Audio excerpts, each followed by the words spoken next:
फिर आपका एक बार स्वागत है। मैं Pramod Khedar, prince ND academy Sikar.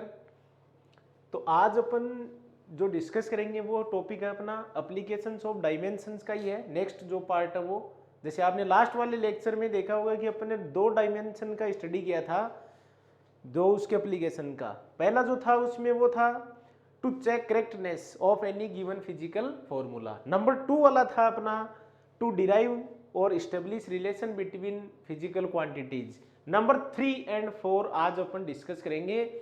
Number 3 है to convert numerical value of any quantity from one system to another. तो फर्स्ट वाले वीडियो में अगर आपको ध्यान में है तो मैंने आपको ये बताया था कि जो फिजिकल क्वांटिटीज होती हैं उनके जो सिस्टम है वो 4 होते हैं, मेन 3 होते हैं, फिर उनको मर्ज करके एक सिस्टम बनाया गया था। नंबर 1 था CGS, smallest, FPS, MKS and SI. SI जो है वो मॉडिफाइड फॉर्म है एमकेएस, उसमें वही यूनिट होते हैं जो एमकेएस में होते हैं।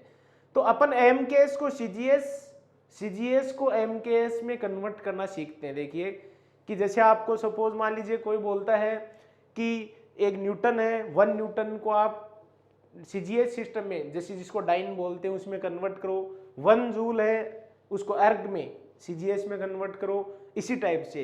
या मान लीजिए इसका अपोजिट कि आपको सीजीएस को एमकेएस में चेंज करना है, जैसे डाइन पर सेंटीमीटर स्क्वायर है प्रेशर, उसको आप न्यूटन पर मीटर स्क्वायर में कन्वर्ट कीजिए। तो देखो आप उस फर्स्ट वाले वीडियो में आपको मैंने एक फॉर्मूला भी बताया था कि फिजिकल क्वांटिटी का जो फॉर्मूला होता है वो होता है न्यूमेरिक वैल्यू इनटू यूनिट। जैसे मान लो कोई सिस्टम है, अभी मैं एक एग्जांपल भी आपको दे दूंगा, जैसे Q इक्वल टू 1 मीटर है। अब 1 मीटर को आप क्या लिख सकते हो, 100 सेंटीमीटर। ये कौन सा सिस्टम है, एमकेएस। ये कौन सा सिस्टम है, सीजीएस। दूसरा एग्जांपल भी ले सकते हो आप, जैसे 2 kg 2000 ग्राम, कौन सा सिस्टम है, एमकेएस। ये कौन सा सिस्टम है, सीजीएस। Q सेम रहता है, ये न्यूमेरिक वैल्यू हो गया इसका, ये इसका यूनिट हो गया। तो N1 इंटू U1 इक्वल, ये इस सिस्टम का न्यूमेरिक वैल्यू हो गया, ये इसका यूनिट हो गया। तो याद देख लो, Q equal to numeric value unit, तो N into u equal to, ये भी N इंटू यू। अब जो सिस्टम आपको गिवन होता है उसको अपन फर्स्ट कंसीडर कर लेते हैं, जिसमें आपको कन्वर्ट करना है उसको अपन सेकंड वाला सिस्टम में कन्वर्ट कर लेते हैं। जो गिवन है उसको मैं कंसीडर करूंगा फर्स्ट, और जिसमें चेंज करना है उसको मैं कंसीडर करूंगा सेकंड। चाहे एमकेएस गिवन है तो एमकेएस फर्स्ट है, सीजीएस सेकंड है। अगर सीजीएस गिवन है तो सीजीएस फर्स्ट है, एमकेएस है वो सेकंड है। तो मेरे पास N1 गिवन रहेगा। जैसे आपको मान लीजिए सपोज कोई बोलता है कि 5 मीटर इक्वल टू कितने सेंटीमीटर होंगे, अपन को चेंज करना है। या 1 न्यूटन इक्वल टू कितने डाइन होंगे, 1 जूल इक्वल टू कितने अर्ग होंगे। तो न्यूमेरिकल वैल्यू फाइंड, मेरे को N2 फाइंड करना रहेगा। बहुत ध्यान से समझना, एक फॉर्मूला मैं बनाने जा रहा हूं। तो N1 U1 इक्वल है N2 U2 के। क्लियर है। अपन को किसका वैल्यू फाइंड करना है, सेकंड वाले सिस्टम का न्यूमेरिक वैल्यू फाइंड करना है। क्या गिवन रहेगा, N1, और आपको कुछ भी गिवन नहीं रहेगा। जैसे सपोज मैं क्वेश्चन से आपको बताता हूं, क्वेश्चन आएगा 1 newton equal to how many dyne. तो N1 गिवन है, या हो सकता है 5 न्यूटन इक्वल टू डाइन कितने, तो ये गिवन रहेगा और कुछ भी गिवन आपको नहीं रहेगा। तो देखो आप किस टाइप से करोगे सोल्व, फॉर्मूले को समझिए। N2 फाइंड करना है, तो N2 का फॉर्मूला क्या बना, U2 अपॉन में आ जाएगा। तो N1 U1 upon U2। What is U1 and U2, U1 unit given system का, जिसको अपन फर्स्ट सिस्टम बोलते हैं। U2 यूनिट्स अदर सिस्टम, जिसमें आपको चेंज करना है। U1 units in given system, चाहे वो कोई सा भी है। U2 units in other system, जिसमें आपको चेंज करना है। किसके यूनिट्स, जो फिजिकल क्वांटिटी है उसके यूनिट्स। अब फिजिकल क्वांटिटी जो अपन डायमेंशन देख रहे हैं वो फिजिकल क्वांटिटी को किसके फॉर्म में रिप्रेजेंट कर रहे हैं, एमएलटी। इसके मतलब mLT का जो यूनिट्स है वो, तो N2 इक्वल टू, इसको अपन ऐसे भी एक्सप्रेस कर सकते हैं, यूनिट्स किसके, M L और T के अपॉन M L और T के। जिसके U1 था उनके मैंने 1 कंसिडर कर लिया, जिनके 2 था उनके मैंने 2 कंसिडर कर लिया। अब कोई कंपलसरी तो नहीं है कि जो आपको क्वांटिटी गिवन है उसमें m मास लेंथ और टाइम 1 ही पावर हो, कोई कंपलसरी नहीं है। या ये भी कोई जरूरी नहीं है कि सब पे सेम ही हो, 2 2 2 या 0 L1 T-2, कुछ भी हो सकता है वहां डायमेंशन, किसी की पावर कितनी भी हो सकती है। तो इसको आप ऐसे भी लिख सकते हो, N2 equal to N1 M1 upon M2, मास के अपॉन में मास लेना है, L1 अपॉन L2 लेंथ के अपॉन में लेंथ, T1 अपॉन T2। इसका पावर A कंसीडर कर लो, इसका B कर लो, इसका C कर लो। तो ये अपना एक फॉर्मूला बना है N2 के लिए। अब एग्जांपल देता हूं, क्लियर हो जाएगा। एग्जांपल नंबर 1, वही एग्जांपल ले लेता हूं मैं। 1 न्यूटन, न्यूटन किसका यूनिट है, फोर्स। न्यूटन किसको बोलते हैं, केजी इंटू मीटर पर सेकंड स्क्वायर को न्यूटन बोलते हैं भाई, एसआई में। Equal to how many dyne, dyne CGS में है फोर्स का यूनिट, और एमकेएस में या एसआई जो सिस्टम है उसमें न्यूटन है। इसका मीनिंग ये हुआ कि जो फर्स्ट सिस्टम है जो गिवन है वो एमकेएस है। ये कंफर्म करना जरूरी है कि गिवन कौन सा है, कन्वर्ट किस में करना है। तो फर्स्ट सिस्टम है वो एमकेएस है, इसको देख के पता चला है, या न्यूटन को। सेकंड जिसमें चेंज करना है वो डाइन सीजीएस है। फर्स्ट वाले सिस्टम में जो वैल्यू होती है वो M1 L1 और T1 होती हैं, देखो ये रही फर्स्ट की। सेकंड की 2 2 2 वाली होती हैं, M2 L2 T2। मास है, लेंथ है, टाइम है, यूनिट्स लिखने इनके। मास का यूनिट क्या होता है एमकेएस में, केजी। यू की जगह तो लिखे थे अपन ने, यूनिट्स की जगह किसके यूनिट्स, एमएलटी के। अब एबीसी की बात बाद में करेंगे। तो मास का एमकेएस में केजी हो गया, लेंथ का मीटर, टाइम का सेकंड। अब अगर सपोज मैं यहां 1 कंसीडर कर लूं तो कोई फर्क नहीं पड़ेगा, 1 केजी 1 से मल्टीप्लाई करो किसी को कुछ भी नहीं होगा। M2 L2 T2 यूनिट्स हैं जिसमें कन्वर्ट करना U2 के वैल्यूज हैं। तो सीजीएस में मास का ग्राम, सेंटीमीटर, सेकंड, 1 से आप इसको चाहे मल्टीप्लाई कर दीजिए, कोई फर्क नहीं पड़ेगा। नेक्स्ट, अब ये तो हो गया। अपने पास जो वैल्यूज अभी भी चाहिए अपन को, वो एक तो चाहिए N1 की। N1 मैंने क्या कहा था, न्यूमेरिक वैल्यू है गिवन सिस्टम में, ये रही। तो ये लो N1, सिर्फ 1 यूनिट नहीं लगाना है। अब रह गए ABC. What is ABC, ABC जो है वो मास, लेंथ और टाइम की पावर है, मतलब डायमेंशंस है। इसकी डायमेंशन क्या होगी, फोर्स की। तो dimension of force M1 L1 T-2 है। अगर आपको सपोज न्यूटन को डाइन में कन्वर्ट करना है तो ये गिवन नहीं रहेगा, ये तो मैंने आपको बता दिया है। आपको खुद को पता होना चाहिए कि न्यूटन किसको बोला जाता है और डाइन किसको बोला जाता है। तो ये बन गया केजी इंटू मीटर पर second square, M1 L1 T ऊपर जाएगा -2। ये है A, ये B, ये C। तो A इक्वल टू 1, देखो मास वाला। L वाला पावर क्या है, B, B इक्वल टू यहां कितना है 1। C ये रहा टाइम का -2। अब सब चीजें अपने पास हो गई, N1 हो गया, M1 L1 T1 हो गया, M2 L2 T2 हो गया, और ABC आ गया। अब सिर्फ आपको इसमें वैल्यू पुट करनी है, सोल्व हो गया। तो N2 equal to N1 1 kg 1 gram whole power 1। L1 का वैल्यू वहां देख लीजिए 1 मीटर 1 सेंटीमीटर 1 और 1 सेकेंड अपॉन 1 सेकेंड का पावर है -2। अब इसको अपन हटा देते हैं क्योंकि अपन ने वैल्यूज पुट कर दी हैं। N2 equal to 1। अब चाहे तो आप केजी को ग्राम में चेंज कर लो, चाहे ग्राम को केजी में कन्वर्ट कर लो, ताकि ये कट हो जाए। यूनिट्स नहीं चाहिए अपन को, न्यूमेरिक वैल्यू चाहिए। तो इजी रहेगा, हमेशा केजी को ग्राम में चेंज कर लीजिए, अपॉन 1 ग्राम पावर 1। अब देखो ग्राम से ग्राम कैंसिल हो गया, यूनिट्स कट जाएंगे। इसको भी कन्वर्ट कर लो, 100 सेंटीमीटर अपॉन 1 सेंटीमीटर, ये कैंसिल हो जाएगा, पावर 1 है ही। ये 1 सेकंड से 1 सेकंड पहले ही कैंसिल हो गया था, इसमें कोई प्रॉब्लम तुम्हारे नहीं आएगा, power -2। It means N2 equal to 1। 1000 की पावर 1 कितनी हो जाएगी? 1000। 100 की पावर 1 100 और 1 की पावर -2। 1 की कोई भी पावर हो, 0 या पॉजिटिव या नेगेटिव, 1 नहीं रहता है, क्योंकि 1 की पावर -2 को आप क्या लिखोगे? 1 अपॉन 1 स्क्वायर, तो ये 1 ही आएगा। तो N2 इक्वल टू क्या वैल्यू हो गया? 10 की पावर 1 2 3 4 5।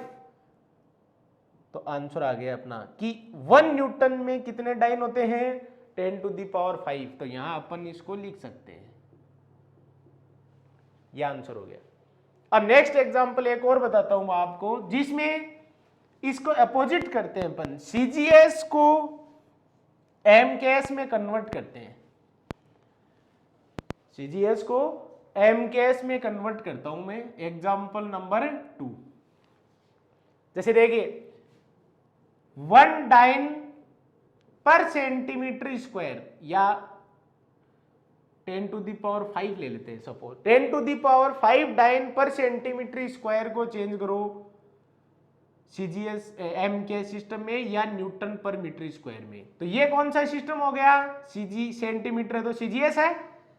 ये कौन सा हो गया? एमकेएस। तो सबसे पहले देखो, पहला सिस्टम, पहला वो होता है जो गिवन है सीजीएस फर्स्ट। सेकंड जिसमें कन्वर्ट करना है एमकेएस, इसमें वैल्यूज होंगी M1 L1 T1, इसमें होंगी M2 L2 T2। तो यहां गलती नहीं करनी है आपको, पहले वाले में देखो M1 L1 किसके थे? एमकेएस। 2 वाले किसके थे? सीजीएस। यहां 1 वाले किसके हो गए? सीजीएस। 2 वाले एमकेएस। तो जो गिवन है उसी के होते हैं 1 1 1, जो फाइंड करते हैं वो होते हैं 2 2 2। ये आपको बहुत ध्यान रखना है। तो सीजीएस में ये ग्राम हो जाएगा, ये सेंटीमीटर हो जाएगा और ये सेकंड हो जाएगा। एमकेएस में ये केजी हो जाएगा, ये मीटर हो जाएगा, ये सेकंड हो जाएगा। बात खत्म। N1 कितना गिवन है? Numeric value 10 to the power 5। ये कितनी भी हो सकती है, आपको वही रखनी है। अब एबीसी का वैल्यू लाना है फॉर्मूले के अकॉर्डिंग। तो एबीसी आएगा, पहले आप इसकी डायमेंशन बताओ, डाइन पर सेंटीमीटर स्क्वायर या न्यूटन पर मीटर। ये प्रेशर है, कौन सी क्वांटिटी है? प्रेशर। प्रेशर की डायमेंशन क्या होगी? M1 L-1 T-2। It means ये A, ये B, ये C। तो A का वैल्यू कितना? 1, B का -1, C का -2। अब आप फॉर्मूले में वैल्यूज पुट कर दीजिए, जो अपना फॉर्मूला था उसमें। मैं एक बार लिख देता हूं इस फॉर्मूले को, और इसमें आपको सिर्फ वैल्यू पुट करनी है। क्या था? N2 इक्वल टू N1, ये अब भी यही रहेंगे, M1 ऊपर M2 नीचे power A, L1 L2 power B, T1 T2 power C। N1 का वैल्यू है 10 टू दी पावर 5, M1 है 1 ग्राम, ये हो गया 1000 ग्राम। केजी लिखोगे ना आप यहां, जैसे 1 केजी पावर 1।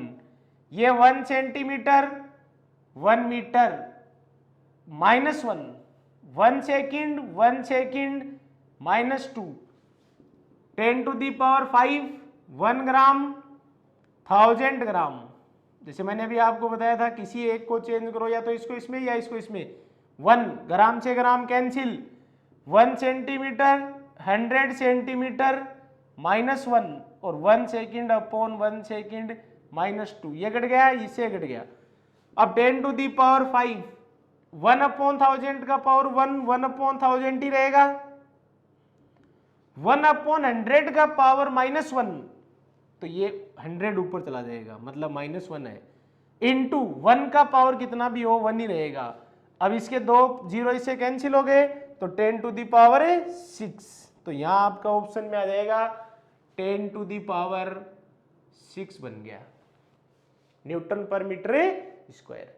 तो इस तरह आपको इनको कन्वर्ट करने हैं, ये सीजीएस का एमकेएस, एक मैंने आपको बता दिया एमकेएस का सीजीएस, तो चेंज कर सकते हो आप इनको आपस में। अब नेक्स्ट में चलते हैं अपन, जो लास्ट एप्लीकेशन है और उसका नाम है to determine dimensions of physical constant, to determine dimensions of physical constant, physical constant, constant नहीं बोला है मैंने, फिजिकल कांस्टेंट। फिजिकल कांस्टेंट जो होते हैं उनके डायमेंशंस होते हैं, जैसे आपने नाम सुना होगा यूनिवर्सल ग्रेविटेशनल कांस्टेंट है, जिसको अपन कैपिटल जी बोलते हैं न्यूटन के अकॉर्डिंग। सबसे पहले उसी का कर देते हैं, यूनिवर्सल ग्रेविटेशनल कांस्टेंट। अब इसका अगर आपको डायमेंशन फाइंड करना है तो पहले न्यूटन का जो फॉर्मूला वो आना चाहिए आपको, Gm1m2/r²। इसका ही तो फाइंड करना है, ये डायमेंशन लेस नहीं है, फिजिकल कांस्टेंट है, मैथमेटिकल नहीं है। तो G इक्वल टू देगा F×r²/m1×m2। अब आपको इनका सबका डायमेंशन आता है। F का क्या होता है, m1l1t-2। रेडी, ये तो डिस्टेंस है, डिस्टेंस का क्या होता है L1 बट स्क्वायर है, तो L2 हो जाएगा अपॉन मास, मास तो M2 हो गया। अब मास यहां 1 है, लेंथ 1 और 2 3 हो गए, t-2 रहेगा, अपॉन में है M2। M ये 2 ऊपर चला जाएगा तो पावर माइनस का, तो -1l3t-2, ये यूनिवर्सल ग्रेविटेशनल कांस्टेंट का डायमेंशन बन गया। और देता हूं मैं आपको एग्जांपल एक दो, जैसे Planck constant. Planck constant, Planck constant क्या होता है, प्लांक कहता है एनर्जी जो है वो इक्वल होती है एच न्यू या एन फ्रीक्वेंसी। ये एनर्जी है, प्लांक कांस्टेंट है, ये फ्रीक्वेंसी है। इसका मतलब एच का फॉर्मूला हो गया एनर्जी अपॉन फ्रीक्वेंसी। अब आपको इनका डायमेंशन आता है, एनर्जी तो वर्क होता है, तो m1l2t-2, फ्रीक्वेंसी होता है 1 टाइम, इट मींस t-1।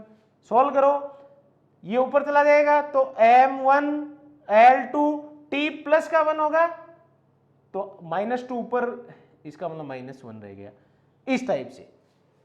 तो ये अपना बन गया m1l2t-1। तो ये 4 इसके एप्लीकेशंस हैं और ये कंप्लीट हो गए। ये बहुत यूजफुल है, dimensions, application of A dimensions. ठीक है, क्लियर है। अगर एक चीज आपको मैं लास्ट में और बता देता हूं, एप्लीकेशन नंबर 2 जो अपन ने डिस्कस किया था पीछे वाले लेक्चर में, उसमें कई बार एक इस टाइप के क्वेश्चन आते हैं, बस एक ही एग्जांपल दे रहा हूं मैं, उसमें इस टाइप के क्वेश्चन आ जाते हैं कि इफ एमएलटी के अलावा कोई फिजिकल क्वांटिटी को फंडामेंटल कंसीडर कर ले। अपन को पता है एमएलटी तो है ही, थोड़ा ध्यान देना। जैसे मान लीजिए सपोज एक एग्जांपल लेता हूं मैं आपको ये बोल दूं कि if energy E, force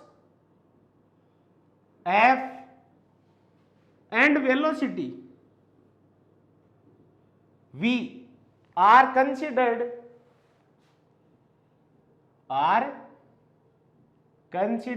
as fundamental quantities,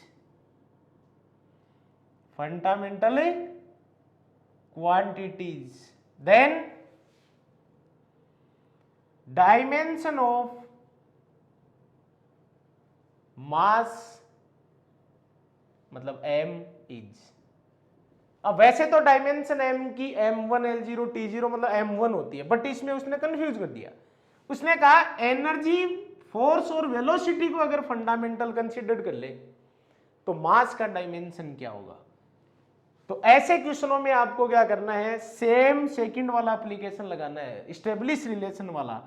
आप तो अपना काम कर देना कि वो कह रहा है m डिपेंड कर रहा है ई एफ और वी पे, ई एफ एंड वी, इसको a, इसको b, इसको c। तो m इक्वल टू कॉन्स्टेंट आ जाएगा k, e का पावर a, f का पावर b, v का पावर c। अब आप दोनों साइड डायमेंशन लिख दोगे, मास का m1 k का होगा नहीं डायमेंशनलेस, एनर्जी वर्क है,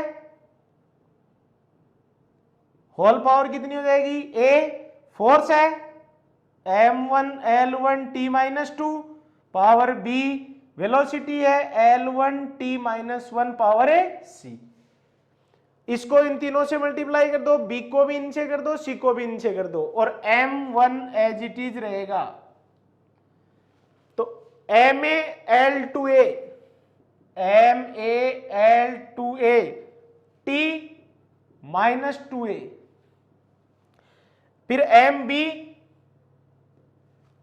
lbb और t माइनस 2b, और last lc t minus c। अब जैसे आपने पीछे वाले में किया है लेक्चर में सेम, m का देख लो, a ये रहा, b ये रहा, इसमें है नहीं, तो a प्लस b बन गया, l 2a b और c, तो 2a plus b plus c multiply में ऐड हो जाती है। t में देख लो minus 2a minus 2b c। अब कंपेयर कर लो, इधर मास 1 है, उधर a प्लस b है, तो a प्लस b का वैल्यू 1, एक इक्वेशन बन गया। 2a plus b plus c का वैल्यू इधर तो है ही नहीं, इसका मतलब 0, और last minus 2a minus 2b minus c का वैल्यू इधर t भी नहीं है, तो उसका भी 0। अब इन तीनों को सोल्व कर दो, इसको और इसको ऐड कर दीजिए, 2a से 2a कट जाएगा, ठीक है, और ये जो वैल्यू है वो तुम्हारी बन जाएगी। जो भी वैल्यू आती है वो इसमें पुट करनी है, किसमें, a b और c में। तो ऐसा अगर कभी कहता है किसी भी क्वेश्चन में कि ये फंडामेंटल कंसीडर कर लें तो इसका डायमेंशन क्या होगा, तो जिसका पूछता है उसको LHS में ले लो, और जिनको फंडामेंटल कंसीडर करना है उनको RHS में, और डायरेक्टली प्रोपोर्शनल करके इसको सॉल्व कर दीजिए। Thank you.